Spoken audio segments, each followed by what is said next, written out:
તમે લખી શકો વિદ્યુત ક્ષેત્રની વ્યાખ્યા મુજબ શું લખાશે?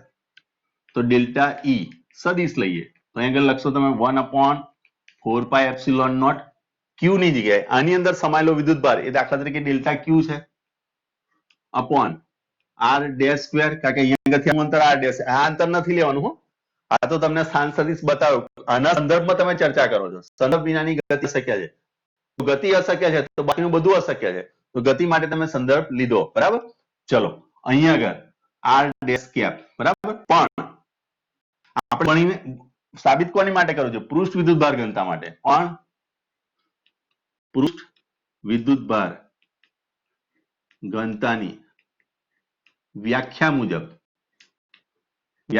આપણે શું લખી શકીએ? તો sigma is equal to delta Q upon delta S થાય. તો આના પરથી ડેલ્ટા ક્યુ ને હું કરતા બનાવું તો લખાઈશું સિગ્મા ડેલ્ટા એસ, અને આ વેલ્યુ તમારે અહીં પુટ કરવાની. બરાબર, તો જુઓ delta E is equal to 1/4πε0. 1/4πε0 દરેક જગ્યાએ નડે છે માટે હું એને સીધો કે માં મૂકું છું. તમે કે માં મૂકી શકો છો, ધ્યાન રાખજો. ચલો sigma delta S upon R dash square into R cap. Clear? આ કેપ છે. બરાબર, ચલો હવે તમને એવું કીધું કે એના સમગ્ર પૃષ્ઠને કારણે, તો સમગ્ર પૃષ્ઠને આપણે સતત ગણવો પડે. સતત ગણવા માટે એને અતિ સૂક્ષ્મ ધારેલા છે આપણે. આ ડેલ્ટા બી ડેલ્ટા એસ એ અતિ સૂક્ષ્મ થી અતિ સૂક્ષ્મ છે, અને અતિ સૂક્ષ્મ છે એટલે પર્ટિક્યુલર એને શું લઈશું આપણે? સતત વિતરણ તરીકે લઈ લઈએ. સતત વિતરણ તરીકે લઈ લઈએ તો અહીંયા તમે ઈ બરાબર લખશો સિગ્મા તમામ ડેલ્ટા એસ, બરાબર, એની પર 1/4πε0 sigma delta S R dash square અને આર ડેશ કેપ. બરાબર, હવે એને સંકલનમાં રૂપાંતર કરો સીધું. જ્યારે આ સતત અતિ સૂક્ષ્મ હોય તો આ સિગ્મા જે એ સંકલનમાં કન્વર્ટ થાય, એટલે તમે લખશો ઈ ઇઝ ઇક્વલ ટુ કે, બધું બહાર કાઢી લઈએ આપણે. બરાબર, સિગ્મા અને કે. બરાબર, તો કે સિગ્મા આના બરાબર મેં કે લઈ લીધું. બરાબર, અને અપોન તમે આમ પણ લખી શકો કે એકલો બહાર લઈ લો. ચલો અત્યારે સિગ્મા, બરાબર, ડેલ્ટા એસ તમામ, સોરી સિગ્મા તો લીધું ને આપણે, integration DS upon R dash square R cap નો, બરાબર, ડીએસ સિગ્મા. બરાબર, ડીએસ એટલે તમારું ક્ષેત્રફળ છે, અને અહીં તમે લખશો સિગ્મા. કયું સંકલન લખશો? પૃષ્ઠ સંકલન. પેલામાં રેખીય સંકલન હતું, આ પૃષ્ઠ સંકલન. સંકલનના પાછા 3 પ્રકાર છે, મેથ્સ વાળાને ખ્યાલ પડશે. એક રેખીય સંકલન આવશે, પૃષ્ઠ સંકલન આવશે અને કદ સંકલન આવશે. જ્યારે તમે નિયત સંકલન ભણશો, બરાબર, ત્યારની આ વસ્તુ થઈ. તો આ રીતે પણ તમે એનો જવાબ લખી શકો છો. આ કોઈક વાર તમને ખાલી જગ્યામાં પણ પૂછી શકે છે. બરાબર, આનું ડાયરેક્ટ આ રૂપાંતર થાય. આ સિગ્મા છે એનું કન્વર્ઝન સંકલનમાં થઈ જાય. સંકલન એ બીજું શું નહીં પણ એક પ્રકારનું સમેશન છે ભાઈ. બરાબર, આગળ જતા તમે જોશો. ચલો આ થઈ ગયું. ચલો ફોટો પાડ લ્યો.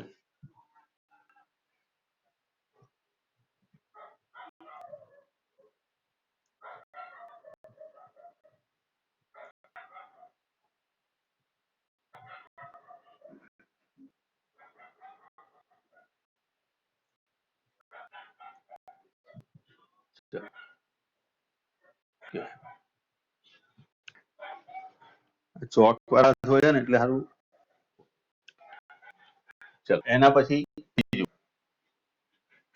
ત્રીજું વિતરણ કયું આવે? તો કદ વિતરણ આવે. બરાબર, જે તમને ખાલી એટલું સાબિત કરીને આપેલું છે, કદ વિતરણ. કદ વિદ્યુતભાર ઘનતા માટે. ચલો ફરી પાછો 3 ડાયમેન્શન દોરો, આનું વર્ણન કરો. એક્સ અક્ષ છે, વાય અક્ષ છે, ઝેડ અક્ષ છે, ઉગમ બિંદુ છે. ઉગમ બિંદુ થી આર અંતરે એક તમે કોઈ ખંડ વિચારો. બરાબર, અહીંયા આગળ દાખલા તરીકે કોઈ પૃષ્ઠ છે આ રીતે. બરાબર, આ પૃષ્ઠ છે તો એની અંદર એક નાનો ખંડ આપણે વિચાર્યો. આ અસંખ્ય ખંડોનો બનેલો હોય પણ એક નાનો ખંડ મેં વિચાર્યો, અને એનો સ્થાન સદિશ. કોઈ આવ્યું? અવાજ આવ્યો મને? ઓકે, કોણ છે? ચલો ઓકે. હવે આ સ્થાન સદિશ એનો આર છે. બરાબર, એનાથી કોઈક અંતર આર ડેશ અંતર એક બિંદુ પી છે. આ જગ્યાએ મારે ઈ ઓફ પી શોધવું છે, એટલે ડેલ્ટા શરૂઆતમાં તો ડેલ્ટા હશે. આનું કદ ડેલ્ટા વી છે. બરાબર, આ ડેલ્ટા વી, આની અંદર સમાયેલો વિદ્યુતભાર ડેલ્ટા ક્યુ છે. ક્લિયર? આ કોઈ કદ બતાવ્યું છે મેં, એની અંદર એક નાનો ખંડ બતાવ્યો. તો વિદ્યુત ક્ષેત્રની વ્યાખ્યા મુજબ પાછું લખાય. વિદ્યુત ક્ષેત્રની વ્યાખ્યા મુજબ શું લખીશું? ડેલ્ટા ઈ સદિશ is equal to 1/4π0 delta Q upon R dash square થાય, કારણ કે આટલેથી આટલું અંતર ગણવાનું, આખું અંતર ગણાય નહીં, યાદ રાખજો, આર ડેશ કેપ, બરાબર. ચલો ઇઝ ઇક્વલ ટુ આને આમ પણ લખાય કે delta Q upon R dash square R dash cap, બરાબર, ડેલ્ટા ઈ. ક્લિયર? પણ કદ વિદ્યુતભાર ઘનતા ની વ્યાખ્યા મુજબ બરાબર. વિચારજો, મેં તમને ત્રણે ત્રણ વસ્તુ સમજાવી છે. પરીક્ષામાં કોઈ પણ પૂછે તમારે એનો જવાબ આપીને જ આવવાનો છે, ધ્યાન રાખજો. આ ચલો તો આગળ રો ઇઝ ઇક્વલ ટુ શું લખીએ છીએ? Delta Q upon delta V, અને આમ પણ લખાય ડી ક્યુ અપોન ડીવી પણ લખાય. ક્લિયર? ચલો તો હવે અહીંયા હું લઈશ delta Q is equal to rho delta V.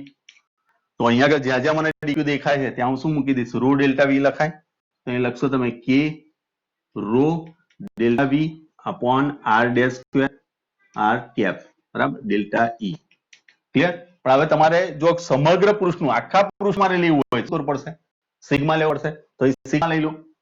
તો E is equal to sigma delta V, તમામ બધા જ ડેલ્ટા વી નો ઉપયોગ કરીએ તો કે rho delta V upon R dash square R cap. Clear?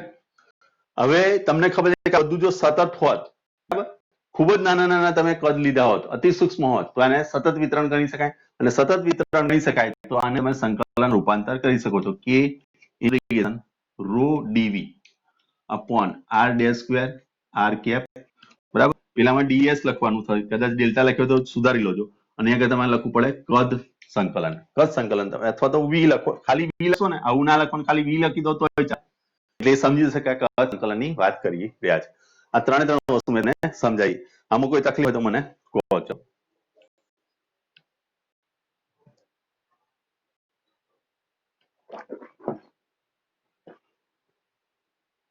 સમજી ગયા? હેલો,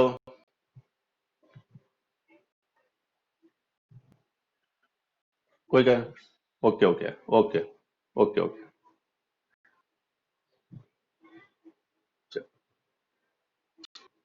જુઓ, ભલે આપણે આમને સામે નથી, પણ એક વસ્તુ તમને ક્લિયર કરી દઉં કે મારે સિલેબસ સાથે કોઈ લેવા દેવા નથી ભાઈ. મારે સિલેબસ પતાવવાનું, જે પતાવવાનું છે આપણે પતાવી દઈશું. તમારી પરીક્ષા પહેલા બધું પતી જ જવાનું છે અને સારી રીતે પતવું. મારે અડધો કલાક વધારે લીધો છે એનું રીઝન હું તમને કહ્યું કે મારે આ બધી વસ્તુને સમજાવી હોય છે. મારે ચલાવી નથી, હું ચલાવવા માટે કોઈ દિવસ નથી. મારે હંમેશા જો બબાલ થયો ને તો પ્રિન્સિપાલ જોડે ટ્રસ્ટી જોડે આ જ બબાલ થાય. કારણ કે હું એવું બિલીવ કરું છું કે જો વિદ્યાર્થીના મગજમાં હશે તો એ લખી શકવાનું. ચલાવવાથી કશો મિનિંગ નીકળતો નથી. મારા જો રિઝલ્ટ બન્યા હોય તો આ જ કારણે બન્યા છે, બરાબર. મારો પાછલો ઇતિહાસ બી તમે જોઈ લેજો. પાછલા જે કોઈ મારા વિદ્યાર્થી મળે એને પણ પૂછી લેજો. મને જ્યાં સુધી તમે હા બોલો છો, બસ મારી માટે એ જ બધું જરૂરી છે. એના સિવાય બીજું કોઈ જરૂરી નથી, બરાબર. ક્લિયર? તો હંમેશા સમજવાની કોશિશ કરજો. અને જો તમે સમજીને ચાલશો ને તો દુનિયામાં કોઈ જગ્યાએ તમે પાછા નહીં પડો. કોઈ પણ જગ્યાએ પાછા નહીં પડો. હું એમ નથી કહેતો કે 100 માંથી 100 એકલા આવે, પણ ભલે તમે 35% એવરેજ નહીં કરશો, બરાબર. ભલે આપણે એવરેજ સ્ટુડન્ટ રહ્યા, પણ જયારે આપણે જે તે ફિલ્ડમાં જઈશું આપણી માસ્ટરી હશે, બરાબર.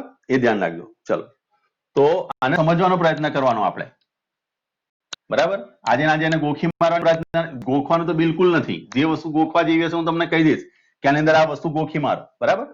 કે જે આપણા કંટ્રોલમાં ના હોય, બરાબર. પણ એવું એમ કોઈ વસ્તુ નથી આપણા કંટ્રોલમાં ના હોય, બરાબર. હા, એકાદ બે વસ્તુ જે આપણે ફરી ચર્ચા કરીશું. ચલો ઓકે. કોણ આવે છે હવે? ઓકે, તો પેલા મેસેજ આવે ને વચ્ચે વચ્ચે, બરાબર. ચલો હવે આ બે ટોપિક પછી આવે છે ગાઉસનો નિયમ, બરાબર. ગાઉસનો નિયમ જબરજસ્ત નિયમ. તો ગાઉસનો નિયમ એ આપણને બીજું કશું નથી કહેતો, બરાબર. ગાઉસનો નિયમ સવાલ તમને પૂછે, ગાઉસનો નિયમ અથવા તો ગૌસનો નિયમ લખો અને સમજાવો, બરાબર. આવું તમને પૂછ્યું, બરાબર. ગાઉસનો નિયમ લખો અને સમજાવો. તો ગાઉસનો નિયમ હું પહેલા લખી દઉં, એને સમજીએ આપણે. ગાઉસનો નિયમ અથવા તો ગૌસ આ રીતે લખશો તોય ચાલશે, અને ગાઉસ આ રીતે લખાય, નો નિયમ. કોઈ પણ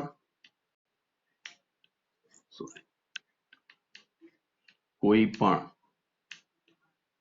બંધ પૃષ્ઠ અથવા તો બંધ ગાળા વડે મળતું કુલ વિદ્યુત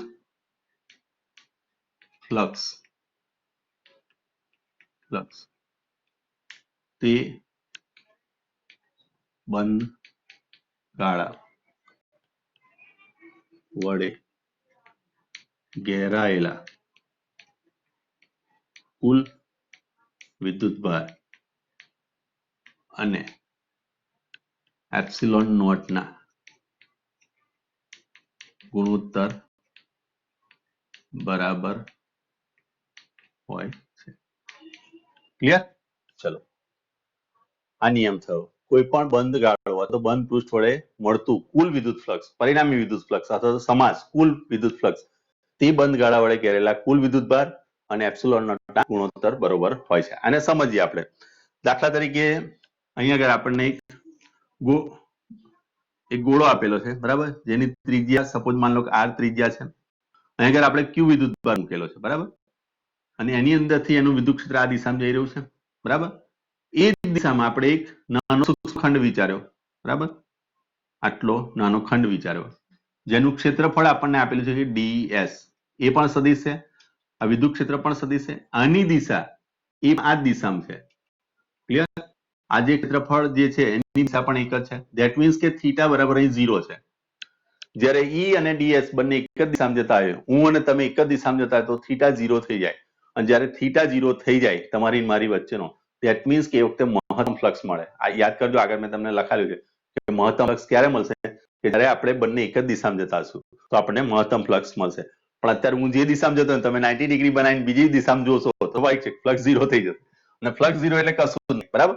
તો આ બંને એક જ દિશામાં જઈ રહ્યા છે.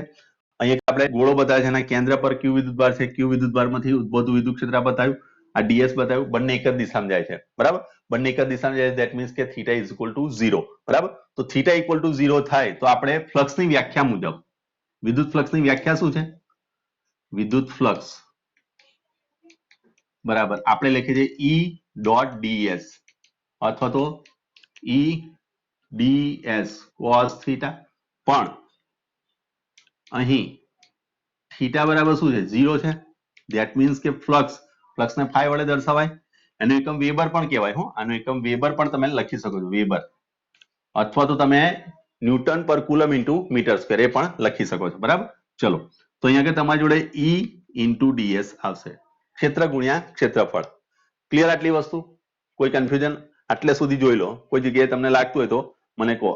ચોપડીમાં જે પ્રમાણે આપેલું છે એ જ પ્રમાણે, સોરી, હવે અહીંયા આગળ એને ડેલ્ટા લીધેલો છે, મારી ભૂલ છે. ડેલ્ટાના સંદર્ભમાં સમજાવવાનું છે. ઓકે, ચલો, ડેલ્ટાના સંદર્ભમાં, ડાયરેક્ટ ઇન્ટિગ્રેશન નથી લેવાનું. ચલો, તો અહીંયા આગળ આ ડેલ્ટા E છે, આના કારણે ઉદ્ભવતું. તો અહીંયા આગળ તમે લખી શકો કે વિદ્યુત ક્ષેત્ર ફ્લક્સ બરાબર તો ડેલ્ટા ફાઈ, અથવા તો લખી શકાય આ સૂક્ષ્મ, અહીં ડેલ્ટા લઈ લો છો, ડેલ્ટા આ સૂક્ષ્મ ખંડ ડેલ્ટા S ને અનુરૂપ વિદ્યુત ફ્લક્સ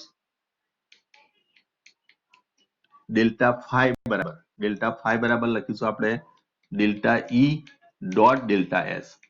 E ડોટ ds બંને વચ્ચે ડોટ ગુણાકાર થયો, એટલે cos થીટા આવે. તમે લખશો delta E into delta S cos theta. અને cos થીટા બરાબર તમે લખશો, બોલો શું લખીશું? cos 0 બરાબર 1. ધેટ મીન્સ કે ફ્લક્સ સૂત્ર તમારી જોડે આવશે delta E into delta S. આ ફ્લક્સ તમારી જોડે થયું. ક્લિયર? પણ સપોઝ માન લો કે હવે આપણે શું કરવું છે, આખી સમગ્ર સપાટી માટે શોધવું છે ફ્લક્સ. શું શોધવું છે આપણે? સમગ્ર સપાટી માટે. તો સમગ્ર સપાટી માટે શોધવું છે તે વખતે શું પડશે? એનું સંકલન કરવું પડશે, અથવા તો તમે કરશો એનું સિગ્મા લોશો. હવે આનું સૂત્ર જો બનાવીએ આપણે તો શું લખાશે? તો આનો કુલ વિદ્યુતભાર દાખલા તરીકે Q છે, તો Q upon 4 pi epsilon naught, અને આટલેથી આટલું અંતર તમારું શું છે? તો R જેટલું છે, તો R સ્ક્વેર થશે ઇન્ટુ ડેલ્ટા S. ક્લિયર આટલી વસ્તુ? સમજ પડી? આ Q upon 4 pi epsilon naught R square, કુલ વિદ્યુતભાર તમારી જોડે આટલો છે. સમજ પડી? હા કે ના? ઓકે, હવે તમારે આખા પૃષ્ઠ માટે જોઈતું હોય આ ડેલ્ટા છે, સોરી, આખા પૃષ્ઠ માટે જોઈતું હોય શું કરવું પડશે? આ બધા ડેલ્ટા ડેલ્ટા ડેલ્ટાનું શું કરવું પડશે? સમેશન કરવું પડશે. તો અહીં કરતા તમે લખશો કે સમગ્ર પૃષ્ઠ માટે સિગ્મા લેતા, એટલે સિગ્મા લઈએ આપણે, તો સિગ્મા ડેલ્ટા ફાઈ એટલે કે કુલ ફાઈ થયું ઇઝ ઇક્વલ ટુ આનું આ રૂપાંતર થયું. તો અહીં લખશો તમે સિગ્મા તમામ ડેલ્ટા એસ, બધા ડેલ્ટા એસ નું સમેશન કરશો તો Q upon 4 pi epsilon naught R square delta S. આ બધી વસ્તુ અચળ છે એ બહાર નીકળી જાય. Q upon 4 pi epsilon naught R square અને અહીંયા લખશો sigma delta S. Sigma delta S means કે આ આખી સપાટીનું ક્ષેત્રફળ. આ શું થયું? આખી સપાટીનું. તો આગળ તમે લખશો Q upon 4 pi epsilon naught R square into S. હવે એસ એટલે શું છે? આ કવચ છે, ગોળો છે. ગોળાનું ક્ષેત્રફળ શું લખાય? 4 પાઈ આર સ્ક્વેર લખાય. લઈ લખશો તમે Q upon 4 pi epsilon naught R square into 4 pi R square. આ એસ ને આ રીતે બતાવ્યું આપણે, કારણ કે એની ત્રિજ્યા આર છે અને આને લખશો તમે ગોળો છે, 3 ડાયમેન્શન થયું, ઘન ગોળો થયો. તો એનો મતલબ એ થયો કે એનું 4 પાઈ આર સ્ક્વેર. પાઈ આર સ્ક્વેર ક્ષેત્રફળ ના આવે, સપાટીનું આવે, ગોળીય સપાટીનું, બરાબર. તો આ ગોળો છે એટલે આ 4 પાઈ તમારી જોડેથી કટ થઈ જશે, એક આર સ્ક્વેર કટ થઈ જશે. ધેટ મીન્સ કે ફ્લક્સ બરાબર તમારી જોડે સૂત્ર આવ્યું ક્યુ અપોન એપ્સિલોન નોટ. અને આ જ ગાઉસનો નિયમ છે, બરાબર. આ જે ગાઉસનો નિયમ આપણને કહે છે એ શું કહે છે કે કોઈ પણ સપાટી ઘેરેલું ફ્લક્સ, કુલ ફ્લક્સ વિદ્યુતભાર એ સપાટી વડે ઘેરેલો કુલ વિદ્યુતભાર ક્યુ અને એપ્સિલોન નોટ ના ગુણોત્તર બરોબર છે. આ ફ્લક્સનો નિયમ થયો, બરાબર, ગાઉસનો નિયમ, બરાબર. જોઈ લો આ નિયમ. કોઈ તકલીફ હોય તો મને કહો.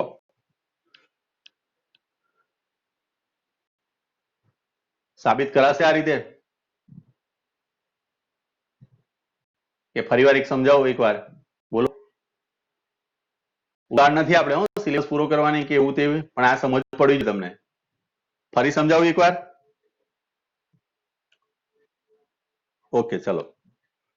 તમને પરીક્ષામાં એવું પૂછે કે ભાઈ ગાઉસનો નિયમ લખો.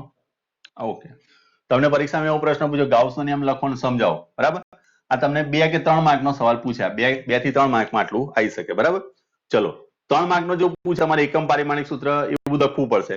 અહીંયા કે મેં લખીશ ગાઉસનો નિયમ પહેલું, કોઈ પણ બંધ ગાળા તો બંધ પૃષ્ઠ વડે ઘેરાતું કુલ વિદ્યુત ફ્લક્સ તે બંધ ગાળા વડે, આ જે બંધ ગાળો આપણે કન્સિડર કર્યો એ બંધ ગાળા વડે ઘેરેલા કુલ વિદ્યુતભાર એટલે કે ક્યુ અને એપ્સિલોન નોટ ના ગુણોત્તર બરોબર છે.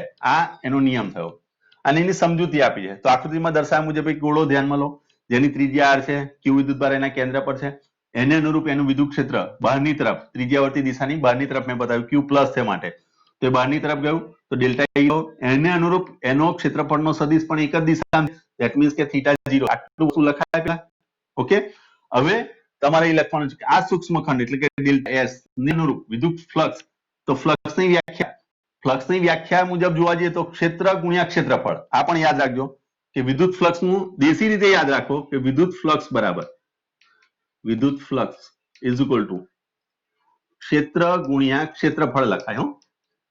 જો વિદ્યુત ફ્લક્સ જોઈએ તો અહીં વિદ્યુત ક્ષેત્ર આવશે, ચુંબકીય ફ્લક્સ જોઈએ ચુંબકીય ક્ષેત્ર આવશે. તો વિદ્યુત ફ્લક્સ માટે વિદ્યુત ક્ષેત્ર, તો વિદ્યુત ક્ષેત્ર થયું ગુણ્યા ક્ષેત્રફળ એટલે ગુણ્યા ક્ષેત્રફળ. આ બંનેનો ગુણાકાર કરવાથી જે રાશિ મળે એને વિદ્યુત ફ્લક્સ કહેવાય. આ રીતે પણ વ્યાખ્યા આપી શકાય, એવું જરૂરી નથી તમે શબ્દો બદલો, આના પરથી પણ તમે બનાવી લખી શકો છો. તો ક્ષેત્ર ગુણ્યા ક્ષેત્રફળ થયું. અહીં ડોટ પ્રોડક્ટ છે માટે cos θ આવ્યો, અહીં cos θ 0 મેં લખ્યું, એક જ દિશામાં જાય છે બંને, તો θ 0 થઈ ગયો.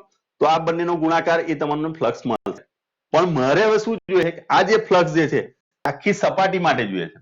તો આ ડીએસ, બીજો ડીએસ, ત્રીજો, ચોથો, પાંચમો, છઠ્ઠો, સાતમો, આઠમો એન ડીએસ એ બધાનું સમેશન કરવું પડે. તો એ સિગ્મા લીધો મેં કે એનું સમેશન લેતા, એનું સમેશન કર્યું એટલે આ પરિસ્થિતિ આવી. આ અચળ ભાગ થઈ ગયો, બહાર નીકળી ગયો. અને તમે સિગ્મા આની પર એપ્લાય કરશો એટલે નાના ક્ષેત્રફળોનું બધું સમેશન કરો એટલે આખી સપાટીનું ક્ષેત્રફળ થયું. આખી સપાટીનું ક્ષેત્રફળ શું લખાય? તો 4 પાઈ આર સ્ક્વેર લખાય. તો 4 પાઈ પણ ઉડી જશે ને એક આર સ્ક્વેર ઉડી જશે એટલે ક્યુ અપોન એપ્સિલોન નોટ, ખાલી ક્યુ અપોન એપ્સિલોન નોટ જાય અને એ થયો તમારો ગાઉસનો નિયમ. સમજ પડી? ઓકે.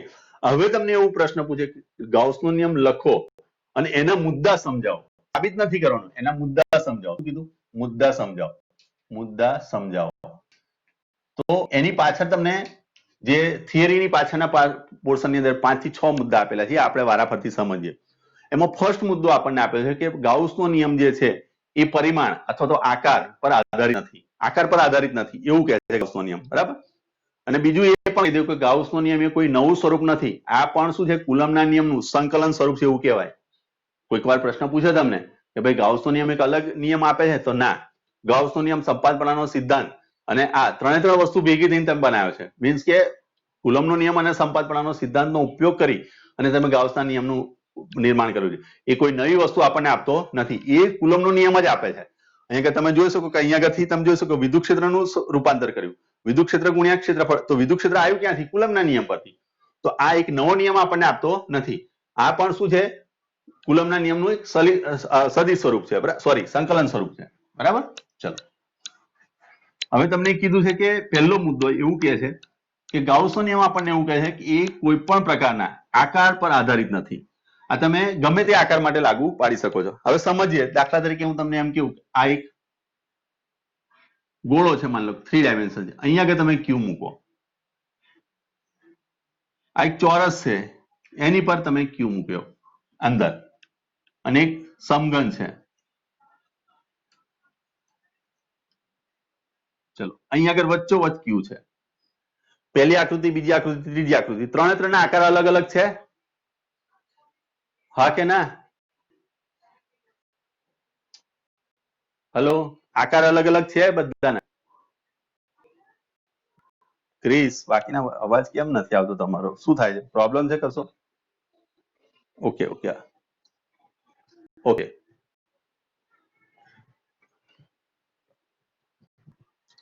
જો ભાઈ, મારી થોડીક આદત તમે સમજી જાઓ, તમે જવાબ નહીં આપો તો મને મજા નહીં આવે, બરાબર.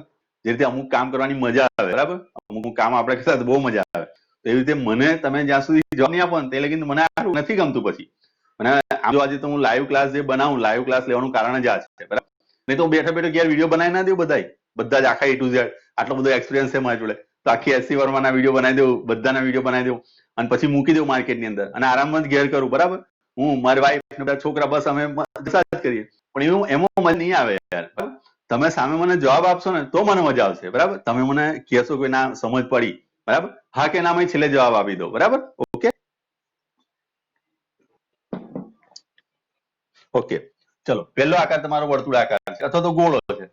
હવે ગાઉસનો નિયમ અહીંયા એપ્લાય કરો. ગાઉસનો નિયમ આપણને એવું કહે છે કે flux is equal to sigma Q upon epsilon naught. Sigma Q એટલે તમામ વિદ્યુતભાર, જે પૃષ્ઠ તમે લો છો, આ પૃષ્ઠ મેં લીધું, એનો કુલ વિદ્યુતભાર કેટલો છે? તો ક્યુ છે, અને એપ્સિલોન નોટ નો ગુણોત્તર. તો આની માટે, આ પહેલું માટે આ 1 લઈ લો, આ 2 લઈ લો, અને આ 3 લઈ લો.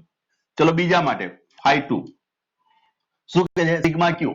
તો સિગ્મા ક્યુ તો ક્યુ જ છે, અને એપ્સિલોન નોટ φ3 લઈ લો, તો φ3 બરાબર એ શું થશે? ક્યુ અપોન એપ્સિલોન નોટ. એ પણ અહીં આગળ બીજું કશું આપણે ધ્યાનમાં લેવાનું નહીં, કુલ વિદ્યુતભાર કેટલો છે? ક્યુ છે, અને છેદમાં શું લેવાનું? એપ્સિલોન નોટ લેવાનો છે. તો ત્રણે ત્રણ ની અંદર તમે જોઈ શકો કે વિદ્યુત ફ્લક્સ ત્રણે ત્રણ માટે સમાન આવ્યું. માટે કહી શકીએ કે અહીં આગળ એ વિદ્યુત ફ્લક્સ જે છે, બરાબર, ગાઉસના નિયમ મુજબ એ એના આકાર પર અથવા તો એના પરિમાણ પર એ